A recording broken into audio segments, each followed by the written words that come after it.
Salutations, people! Welcome to Page 3 Killers, Murders That Went Unnoticed, a podcast where we dive into the murder cases that went unnoticed by our nation's newspapers. Hi, Shay. Hi, John. Hello, everyone. Hi, guys. Welcome back. Welcome to Page 3 Killers, Murders That Went Unnoticed, Season 2, Episode 19. Yes, and we are on Episode 19. Out of, I think we're doing 50 episodes this season? Yeah, give or take. So we're what, a third of the way in? More than a third. More than a third? Yeah. Are we lighting? Okay, yeah.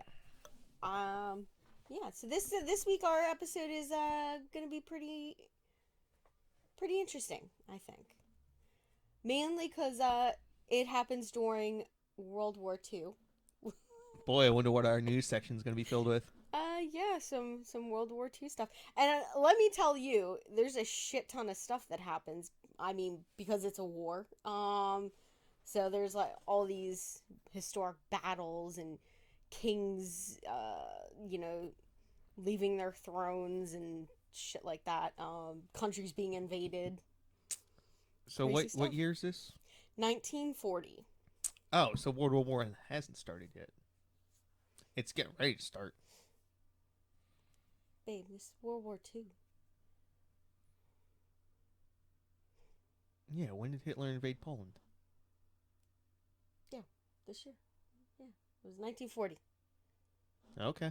Yeah. Thought it was 41. Early 1940. All right, I'm wrong. Yeah. Thought it was 41. Or I know at this point they invade Norway. Definitely. I believe Poland was after that. Well, that's when it officially went. Actually, that might have been 39. I'm completely out of my mind. Yeah, because I'm like, didn't World War II start like late 30s? Yeah, I think it was 38, 39, somewhere around there. I know you're not up on your World War II because World War I is your favorite. Yeah, something like that. Yeah. I believe you told me it had to do with the geopolitical. Yeah, I say this all the time when anyone asks or no one asks, and I feel like saying it anyway. Like, World War II had a good guy and a bad guy. Yeah. World War I just had a bunch of dumbasses. Yeah. Like, it's almost like there was no good guy, there was no bad guy. Yeah, they just went to war to... It was just people making bad decisions. Mm-hmm. Yeah.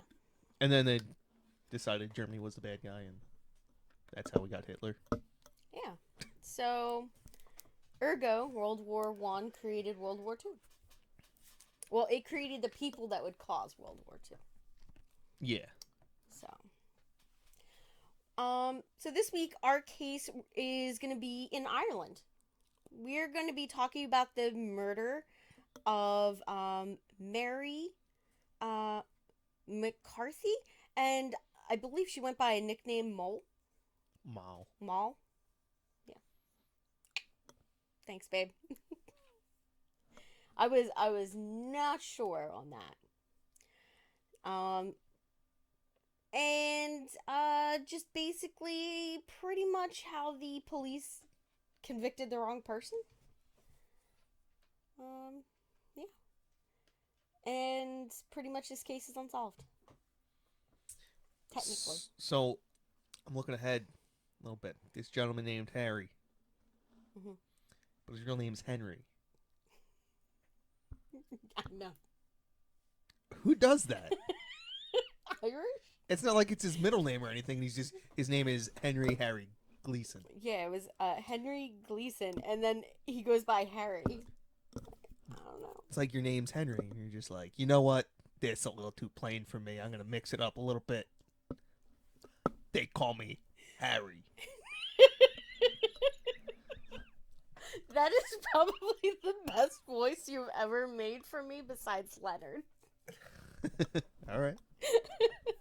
And for you guys out there, sometimes when John's feeling silly, he'll throw me out some sort of impression of a stereotypical person.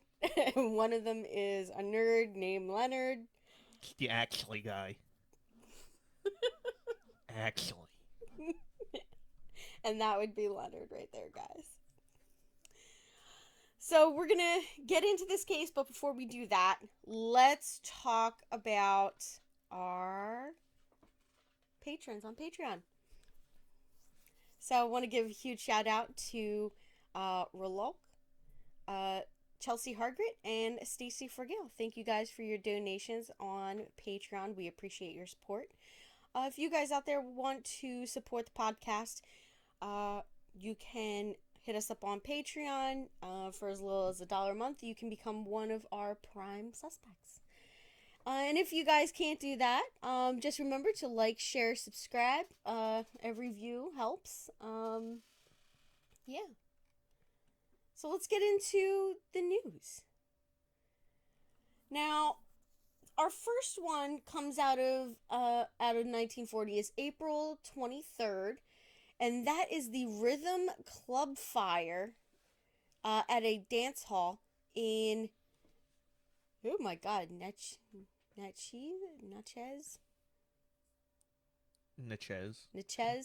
Mississippi, United States. Kills two. I saw numbers between 190 and 209. 209 people being killed in this fire, with a bunch of other people being injured. Now, on the night of the fire, the club recorded that they had around, I believe it was 746 people in the club at that time. And that included the orchestra and attendants and stuff like that working for the venue. Now, hundreds of people were trapped inside of the building when a fire started during the performance. And the fire started near the main entrance at around 11 p.m.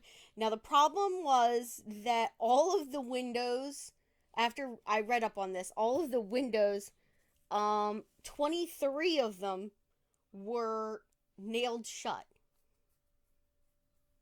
So people could not get out of the building. And yeah. They had like one firefighter or something like that. I bet you Natchez, Mississippi is not a particularly large city. Yeah, no, I don't think it is. So like the next town over, like I believe it was called the Phoenix Fire Department, had to actually bring their truck over to put out the fire. And the fire had been fueled by Spanish moss, which they had draped over the interior rafters as decoration,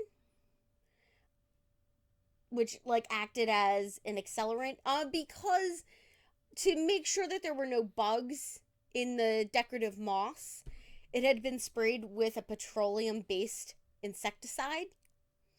And under the dry conditions, the methane gas became flammable. And, yeah.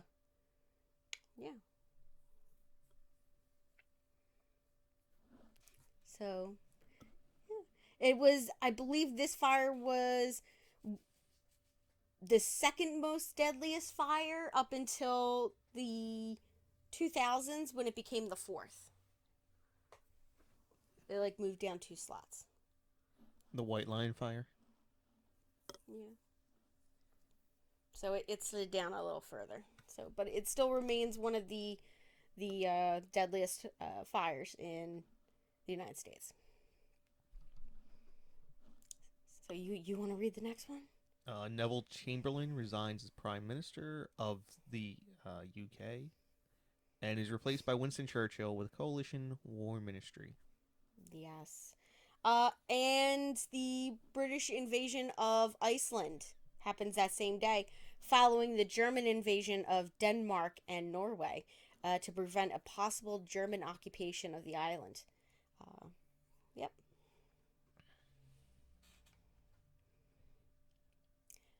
Now, on May 13th, Winston Churchill, in his first address as Prime Minister, tells the House of Commons in the United Kingdom. I have nothing to offer but blood, toil, tears, and sweat. That's probably one of my like favorite quotes by him. Like he just makes so many. I do like Winston Churchill. I have to say. He's okay. I liked him. Also on that day, May 13th, uh, Germany German armories open a German armies open a 60-mile wide breach in the Maginot. Maginot Line in Sedan, France. Oh my gosh, Actually, I think it's Maginot. Maginot. Yeah, that sounds more. There we go. Now I can read everything because it's not. I switched the sides. So, all right, you want to read May 15th? The Dutch army finally signs a surrender documents Yes. And the first McDonald's restaurant is open in San Bernardino, California. by the actual McDonald. Yeah. All they served was hamburgers and I believe fries. That's it. Nothing else. Couldn't get cheese. None of that shit. You might be able to get a Coke, maybe. That's how it should be. Yeah, it was all simple. Literally took like 2 minutes. Right after you paid, they had your food right there. Because they only made the same thing. Yeah. Now on May 20th, we have the start of. Well, I'm not sure if it's the very start of the Holocaust, but that is the day that Auschwitz was opened in Poland by the Nazis. So that concentration camp was established on May 20th, and it was operational between then and January of 1945. And I'm not sure if this is an estimated number or if they have documented records, but they say that 1.1 million people were killed there between that period. It's crazy. That's insane. Like, I don't get the people that say that it didn't happen. I mean, we got pictures that says that it happened. I got enough documents that says it happened. So like what? It's all forged? Like those people just kind of pissed me off.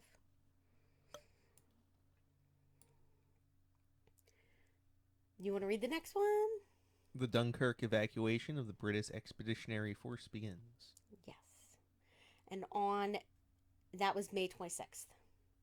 Now on May 27th, the new Churchill War Ministry in London agrees to seek cooperation from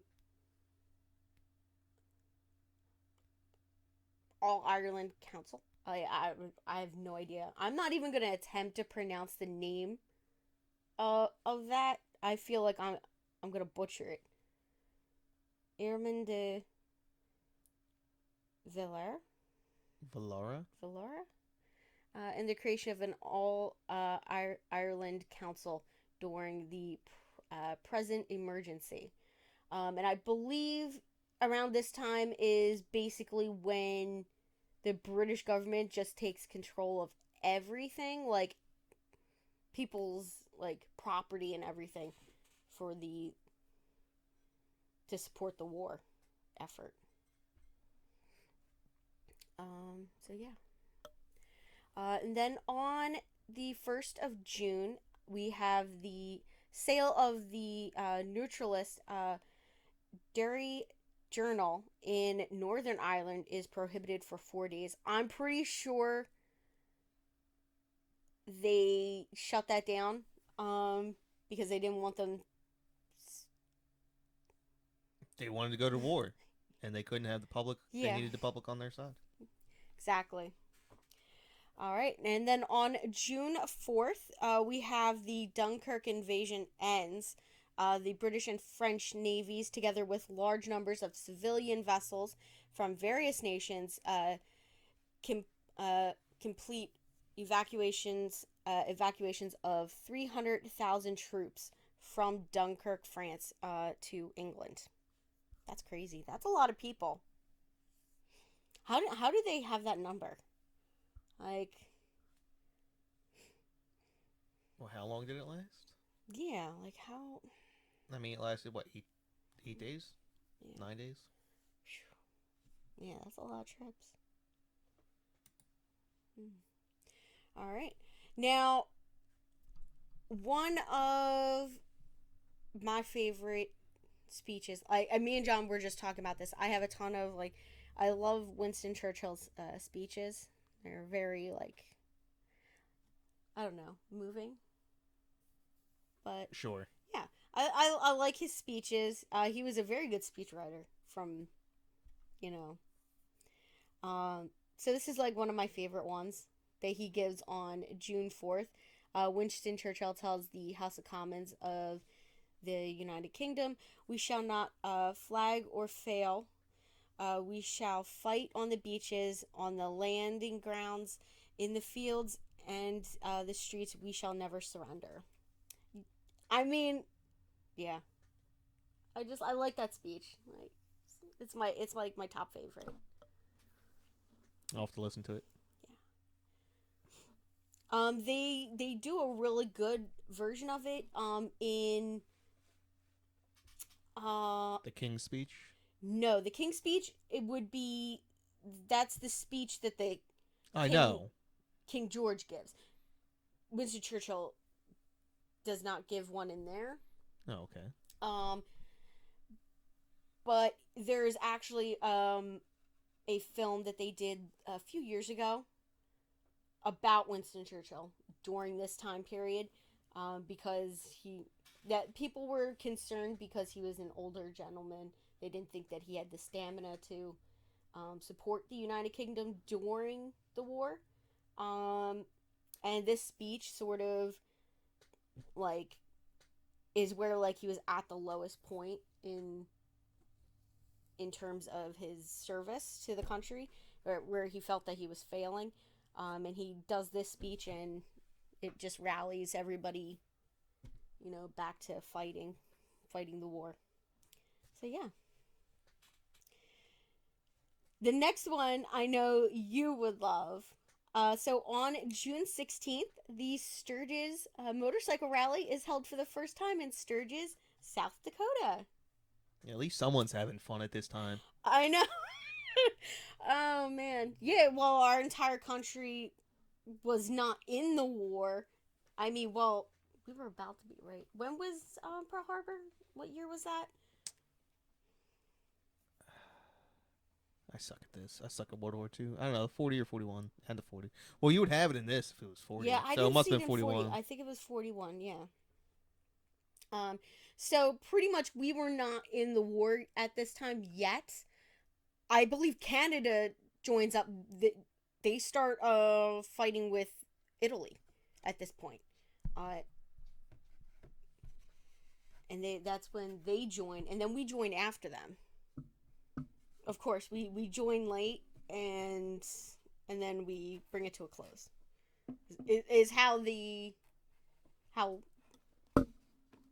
felt, like older generations of the United States, um, right?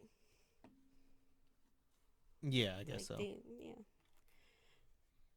Although I don't think Britain would have lost the war without us. Here you go, babe. Read June 18th. Churchill makes his Battle of Britain speech. You really like these speeches, don't Mm-hmm. you? To the House of Commons. Quote, "The Battle of France is over. The Battle of Britain is about to begin. If the British Empire and its Commonwealth last 1,000 years, men will say this was their finest hour." He repeats his speech on BBC Radio that evening. Yep, to great acclaim. Yeah, it was like one of his best ones. Yeah, good luck.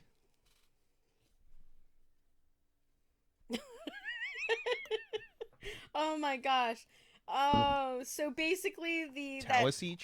the Talasich Airmundi Villara? This isn't a real Villara? language. It's got to be Gaelic. I mean, because it's Irish, obviously. Announces that the policy of neutrality adopted uh, the previous September will now be reversed. So they officially join in on the war. On October 15th, Charlie Chaplin releases his controversial wartime satire, The Great Dictator, which is one of the greatest things that Charlie Chaplin ever made. I mean, he just so happened he had the same mustache. Didn't even Yeah, have to try. I know. He was just like, oh, here we go. And that was 9 months after the Three Stooges did You Nazi Spy. Yeah. Did I pronounce that wrong? No. Nancy. Yeah. All right. So the next one is pretty interesting. Me and you, we like Alan Turing, and I believe that he was part of this. So the 27th of October, cryptanalysis of the Enigma message at Bletchley Park confirmed that the German invasion will not be taking place. Yeah, I believe that around this point is when the Enigma, they cracked the Enigma code. Yeah, they had it from very early on. Yeah. Thank you, Alan Turing, and you know. All right. So on October 30th, the Battle of Britain ends. Oh my God! Here we go. All right, the Chaboys over in Ireland, speaking in response to Winston Churchill's statements, says that there can be no question over handling over Irish ports for use by British forces. They will retain control of Northern Ireland. Yep. There you go. And then on November 24th, James Craig, the first Prime Minister of Northern Ireland, dies suddenly. He was the longest continually serving Prime Minister in Europe, which is crazy. And then last but not least, we have the first official comic featuring Captain America and Bucky Barnes hits the newsstands in December of 1940 in the United States. Because, I mean, that was sort of like our war propaganda. It was geared to getting, like, kids and all that into the war. You know, it's easier to draft people who want to go, right? So they make it seem like, you know, do your service to your country, like Captain America. Yeah, I guess so. Captain America. Captain America. All right, so our CD side, we got only one. All right. Yeah, it's called World War II. Yeah. World War II. There was a ton of atrocities that happened during World War II that were war crimes. Particularly, I have to say, they did focus heavily on Germany as being the bad guy and committing all these massacres. They did, so they are terrible. But they didn't put. There wasn't a lot of.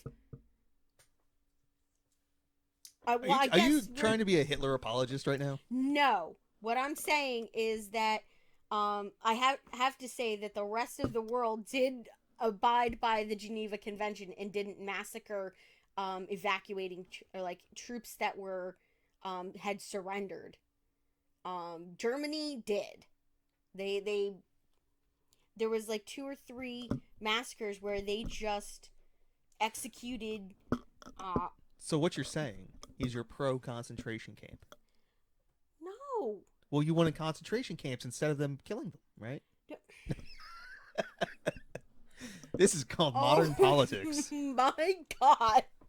How do you even get that out of that? I'm Like, saying listen, that they're either they going to go committed to. terrible war crimes. You're not supposed to So if I was a execute politician, prisoners of war. I would leave that part out and just say that you're pro concentration camp because you want there to be more concentration camps because you don't want, you don't want the people Well, to be killed. I wouldn't want British or American or French uh, soldiers just being executed because they surrendered. Taking the pro I, concentration camp side of this argument it's just not. doesn't sound Oh good. my gosh! You Doesn't know sound what? good, babe. That's It's a prisoner of war camp. Okay, the fact that they made it a concentration camp is absolutely terrible and ridiculous, and I can't stand it. But But in the killing of surrendered troops versus concentration camps, you are soundly on the concentration camp side of the no, would you stop? argument. Yes. I do not believe that concentration camps should have existed. You're just so terrible. So for our true seedy side, other than war related seedy side. So we have on January 2nd, the Royal Ulster Constabulary finds 2.5 tons of the ammunitions stolen in its last year's Irish Republic Army Dublin Christmas raid inside County Armagh.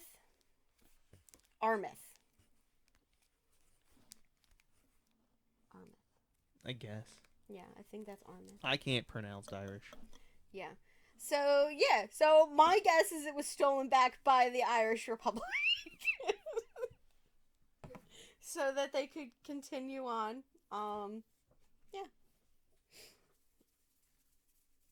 All right, on to our actual episode, half an hour in. Yeah. So, yeah, I apologize for that, but the episode would have been really light, guys. So, Mary McCarthy was an unmarried mother who had several children by 6 different fathers between 1921 and 1940. So she found love in a lot of different places, I would say. Now, she lived in a rundown cottage on a 2-acre plot beside a farm belonging to John Caesar, from whose well she would draw water. All right, so you could say she was Catholic, but not that kind of Catholic. Yeah. Because she had a lot of kids. Yeah. But it wasn't the right kind of having a lot of kids. Yeah, exactly. Now, she lived by basically bartering sexual favors for produce and services. Her scandalous lifestyle attracted disapproval from many people within the town. Now, in 1926, the cottage's thatched roof was destroyed by arson. So somebody was not very happy with her. My guess is it might be one of several men. Now, local judge Sean Troy refused 2 applications to have her children taken into an orphanage, persuaded that she was a good mother. So I guess he was trying to keep the kids with the mom. Yeah. Even though she didn't want them. Well, it's not that she didn't want them. Oh, okay. Other people in the town filed applications because she had so many kids, and they were like, they live like this. That's terrible. It's not a religious. It's not a, like, here we would say that's not Christian. Like, people would like turn up their nose at it and be like, she's not a good person because she does all these things. But in actuality, she was probably a good mom. She did provide for her children in the way that she could. She was a single mom. So she did what she had to do.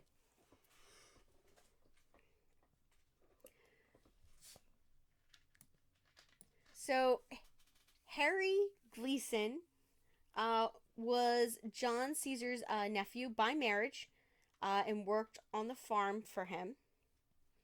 And on November 21st, 1940, Gleason reportedly found Mary's body in the dugout field.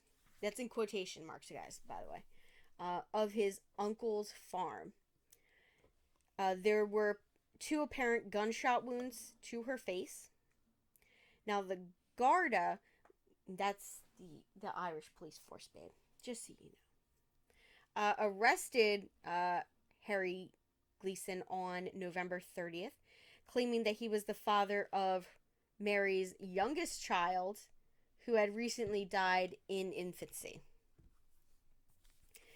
Now, the motive they proposed was that he feared his uncle would disinherit him if he found out that he had fathered one of her children. Now, Harry Gleason denied any immoral association with Mary McCarthy or hand, act, or part in her murder. Okay, yeah. So he denied knowing her in that way, and he denied having anything to do with her murder. Now, he was tried at the Central Criminal Court in Dublin and found guilty on February 27th, 1941. And like most terrible murderers, he was sentenced to death. Now, appeals were made for clemency, and they were rejected, and he was hanged by Thomas Pierpoint in Mountjoy Prison and buried in the prison yard. Boy, that was a short episode. We're already done. Sort of. So Sean McBride was a junior counsel to James Nolan Welling in defending Harry Gleason, and later claimed his opposition to the death penalty was prompted by his certainty that Gleason was innocent of Mary's murder.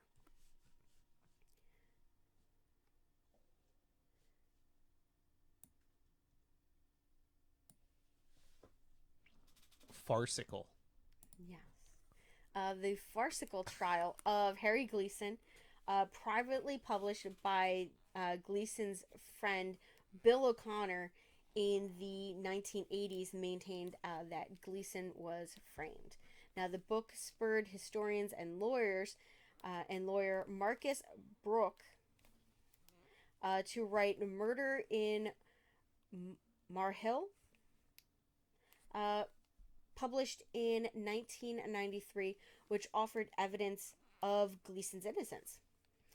Now, COSTELLO-O'SHAUGHNESSY presented a documentary in 1995 based on Marcus Brooks' book. The Justice for Harry Gleason group was established locally to gather evidence and campaign, and later contacted the Irish Innocence Project, the Innocence Network Irish affiliate in Griffith College in Dublin. So in 2013, the Irish Innocence Project selected its file, or sent its file to the Department of Justice and Equality. The Minister Alan Shatter sent it to the Marie Whelan, the Attorney General, who got senior counsel Shane Murphy to review it. Now, the deficiencies that they noted in their paper that they sent were as follows. So there was 4 things that they said that lent leaned more towards him being innocent than guilty of the murder. So one, medical evidence suggested that the death was probably on November 21st when Gleason had an alibi, whereas the prosecution exaggerated the likelihood that it was actually on the 20th of November, which meant that he didn't have an alibi. Two, there was a failure to call John Caesar or his wife Bridget as witnesses in the trial, who I guess were his alibi for the 21st. The third was the Garda stage managed a confrontation between Gleason and two of the McCarthy children to reflect badly on Harry. And the fourth was there was their failure to introduce the local shotgun register into evidence. So, yeah, my guess is that he didn't own a shotgun, like maybe his uncle owned one. But yeah, they apparently didn't investigate very hard, or they only submitted the evidence that would lend to convicting this particular person. So, Sean Murphy reported that the conviction was based on unconvincing circumstantial evidence and recommended a pardon. So on the 1st of April 2015, Shatter's successor as Minister Francis Fitzgerald announced that the government would direct the President of Ireland to exercise his right to pardon under Article 13.6 of the Constitution of Ireland. So, President... Yep. These people really have nothing better to do. Yeah. Think of how much time and resources went into pardoning a man that was hanged 7 years ago. You didn't say the same thing when it was that one case we talked about, Joe? First of all, it's different. How so? Oh, okay, yeah, I get that guy was mentally challenged. Okay, so it's different because most of the time and effort was spent by, like, just people. Mm-hmm. There's a lot of time and effort spent by the government. Well, prior to this, it was all regular people. So we had 2 or 3 people that, started up these groups. They're the ones that collected all of the evidence, all of the information, put it together in a paper to send to the government, and then the government went forward. So it follows the same process as here in the United States, except it would have been a governor that. So here's the difference. Here's the difference. In the Joe Arpaio, or that was his name, Joe Arpaio, right? No. That's the sheriff. It was Joe something. Joseph Ard? I can't remember. I think it was Ard. Anyway, but that goes to prove like a point about how we take advantage of mentally, people who can't defend themselves. Yeah. This doesn't, this really just seems like a random murder. Yeah, I know. I'm just saying. Yeah. A lot of time and energy went into this. Yeah. To prove that, he didn't commit murder. I mean, would you want to, sure, he's dead, but there was a lot of people that felt that he got the short end of the stick, that he didn't do anything, and they wanted to prove his innocence. So, I guess. Yeah. Babe, if you ever went down for murder, I would prove your innocence after you get executed. I probably did it. Well, you don't say that on a live podcast. I've already been convicted, so it doesn't matter. All right. So President Michael D. Higgins I love that last name, Higgins. Uh, Formally signed the pardon order on December 19th, 2015. This was presented to Gleason's family in a ceremony on the 13th of January 2016, which is pretty much how we do it here in America, you know. Usually, though, we're releasing them from prison. The Innocence Project usually focuses here in the United States on people that were convicted using DNA evidence that can be retested to prove that they didn't do it, kind of thing. Some family members complained that the document used Harry rather than Henry as Gleason's forename. Seems a little pedantic. Yeah. I know. So, now, KERRY and Fagan believed that Marcus Brooke chose not to name the murderer in his 1993 book. And in 2015, Fagan published The Framing of Harry Gleason, which claimed that Mary McCarthy was murdered by a local Irish Republic Army, or IRA, member, suspected that she was an informant for the local Garda Sergeant Anthony Delaney.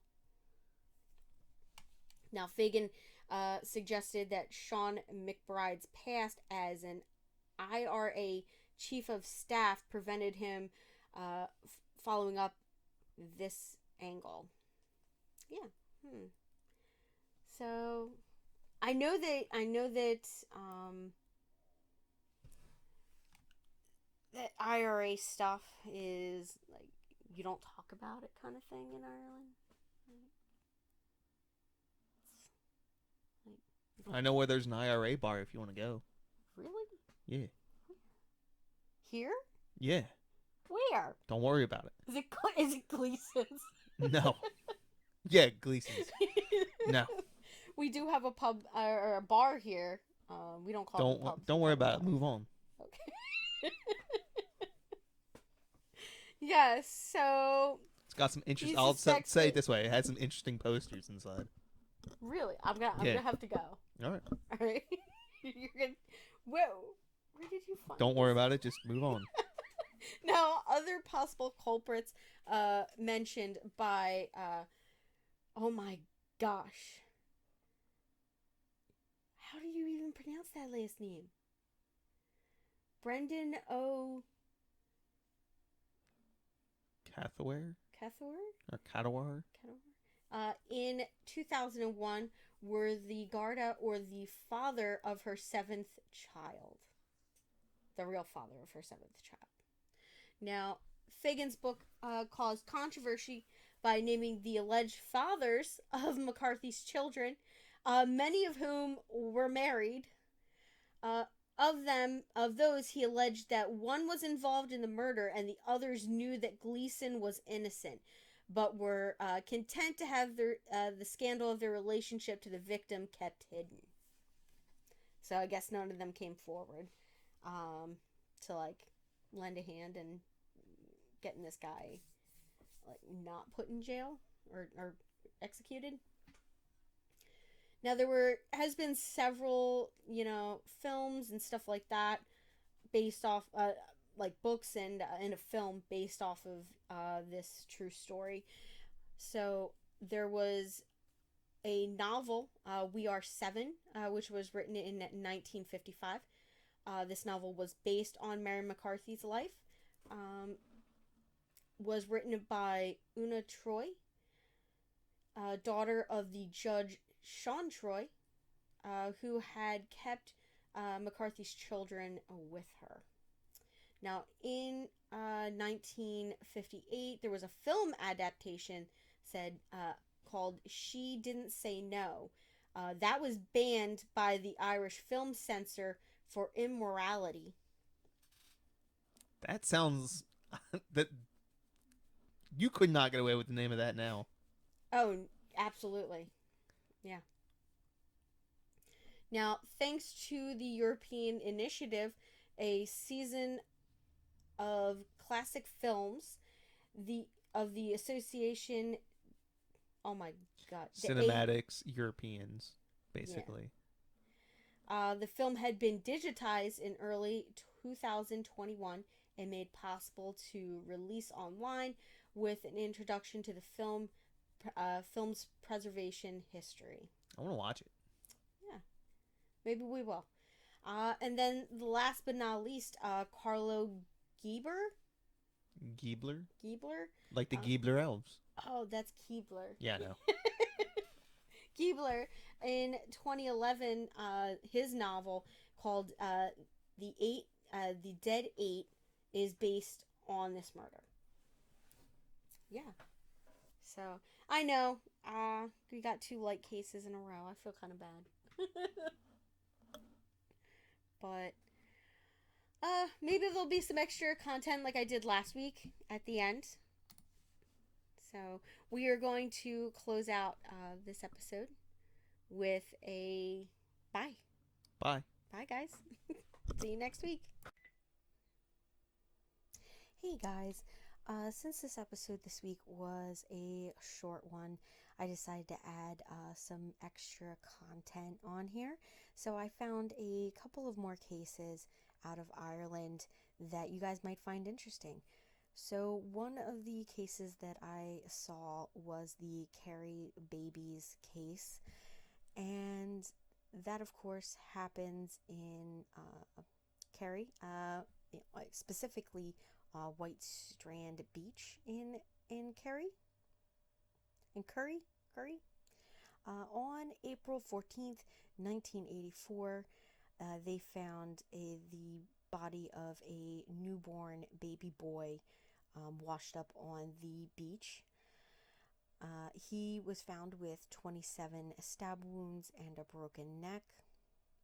Now, the police, Irish police, the Garda, come out, they start their investigation, and they narrow in on an unmarried woman named Joanna Hayes from Abbeydorn.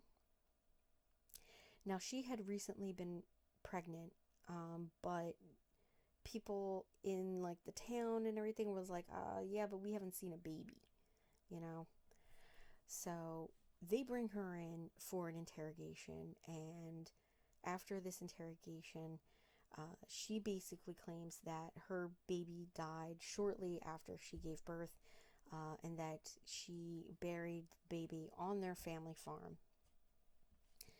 Um, so the police are suspicious. They don't believe her that that's her baby. They think the baby that's on the beach is her baby, and that she murdered her baby. So on May 1st, following very lengthy interrogations of her family, so basically her sister, two brothers, her aunt, mom, the police now have signed statements confessing to involvement in the baby's death on her part, and said that she threw the baby into the ocean, where it later washed up on the beach and was found. So she was charged with the murder, but then DNA came back and proved that she was not the mother of the baby on the beach, because that baby had type A blood. So in the meantime, they end up finding the body of the baby that she said she buried on her family farm. They find that, run the DNA, which comes back as O, and matches Joanna and the father of her baby, which was Jeremiah Locke. And yeah, so basically, she didn't murder the baby on the beach. But they then pursued, like, the cops were just there. They weren't going to drop it. They weren't going to try to find anybody else. So they were trying to find anything. So there is actually, they tried to pursue this theory that she was basically had a set of twins instead of one baby, and that they were for two different fathers. So there is a medical thing that can happen when you have two embryos that are fertilized by two different men's sperm within a 24-hour period. And that is called heteropaternia superfaction. And it's incredibly rare. I looked up the odds. It's insane. They're like, I don't know. I really don't. I really don't think that it was possible. But yeah, so they said that she had two sets of twins and basically murdered both of her babies, um, which I think is a little crazy, but okay. Now, ultimately, they did drop the charges, but a tribunal uh, in 1985 found that she did kill her own baby, despite the fact that their pathologist couldn't determine a cause of death. So it was most likely SIDS, which is sudden crib death, obviously. And they're not sure what causes it all the time. So it's usually, if they chalk it up to that, it's they say, oh, we don't know. So, yeah. Um, and also in that tribunal, basically the police get acquitted for the possible coercion of the confessions from the Haynes family, which I wouldn't put it past them in the 80s. Yeah, probably was a little forceful. Now, as of yet, the parents of the baby found on the beach have never been found, and they have no idea who murdered little baby John. So, yeah, that case is unsolved. Now, the second case that I have is Moss Moore. Now, Moss Moore was murdered. He was 46 years old, I believe, in November of 1985. Um, and he was murdered on after he left a neighbor's house on the way home. And yeah, so he was on the evening of November 6th, 1958. He was visiting a neighbor that lived not too far from his home. And he was visiting this other farmer and decided he was going to go home. So about less than a mile away from his home, he was strangled and beaten with his body, and his body was left in a stream. Uh, After several days, his family did report him missing and said hey, he's been having some issues with his neighbor, Dan Foley. Um, and all these issues stemmed from a piece of fence that was erected on a strip of land between their two properties. And I guess there was a dispute over who owned the land where that fence was placed. Yeah, so his family reported him missing. They suspected this guy of possibly murdering him over this whole fence issue. And in response, a lot of the local places, like the local creamery, started to boycott Foley's farm produce, which damaged his reputation and all that.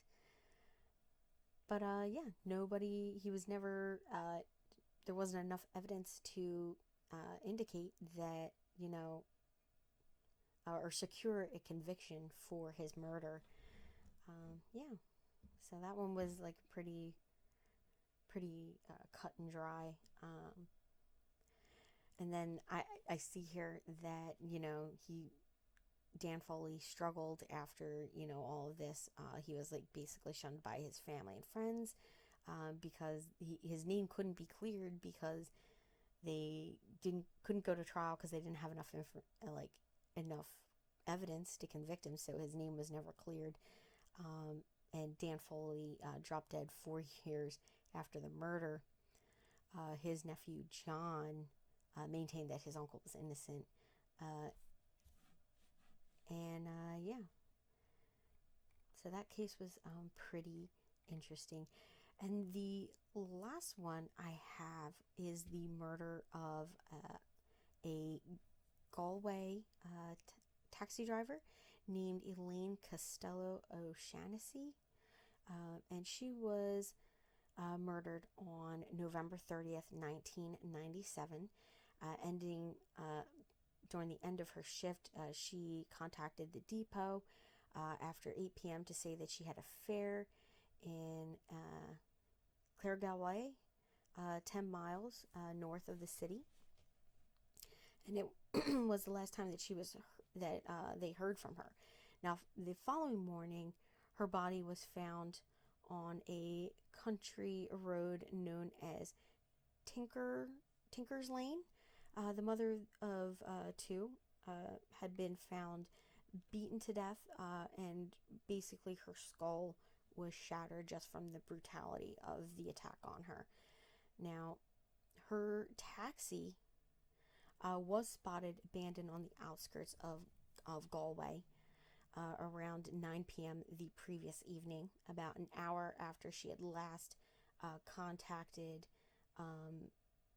the office of the taxi company. Now, when the Irish police showed up, they basically discovered like that her car seat, that like the seat was just covered in blood, and they did arrive at the scene of her car at around midnight. So I mean, it was called in at 9. They, around 9 at 9 o'clock ish, and they went out at around midnight. They probably were looking for it, and now the meter gave a reading of 17 miles. Now that's roughly the distance from Galway to Tinker's Lane and back. So EILEEN's killer had presumably driven her blood-stained car back to Galway after dumping her body. Now, in the weeks before the murder, EILEEN, her mother received anonymous silent phone calls as well as a call following her daughter's death, which a crying woman repeatedly said she was sorry. So, yeah, that one's a little creepy. I would probably love to do a deeper dive on this one for like a special. That case just seems really interesting to me. So if you guys have heard of any of these cases, let me know. I would definitely love to hear from you guys about these. Now, there are 7 other cases that they talked about. One of them was the murder of this one here. I think is a little bit more famous, especially because of a recent documentary done by Netflix. I believe it's titled Cork, Murder in Cork, and it is about the murder of Sophie Toussaint du Peter. She was a French woman living in Ireland, in Cork. She was 39 years old. This case is really interesting. So basically, she was violently murdered, and it's a pretty interesting case. And I believe it's unsolved. Like the person that they found, that they believed had murdered her, ended up being like found not guilty or had the charges dropped, which was kind of like interesting, and that there was like some issues with the investigation. If you guys want to look into that one, I recommend watching that. I have not finished that documentary. I'm working on it right now. So I hope to have that one done soon. And I hope you guys enjoy watching those. But yeah, if you guys have any other cases out of Ireland that you guys want to hear about, just let me know, and I can definitely add them. So I feel really bad that the last couple of episodes were kind of light. But we do have some big episodes, long episodes coming up. Our next episode is going to be over an hour long, probably about an hour and a half or an hour and 20 minutes or so. With final editing, it'll probably be like around like an hour and like 25 minutes. And then the one following that is going to be a pretty long one, here from the United States. And then I believe we're going to go back to England, and we're going to do another case out of England, which is during Victorian era. So you guys will enjoy those ones. And if you guys have any recommendations, just let me know. And you can just leave it in the comments. You can respond to our email. So thank you guys for liking, sharing, subscribing, and donating on Patreon. All right. Bye, guys.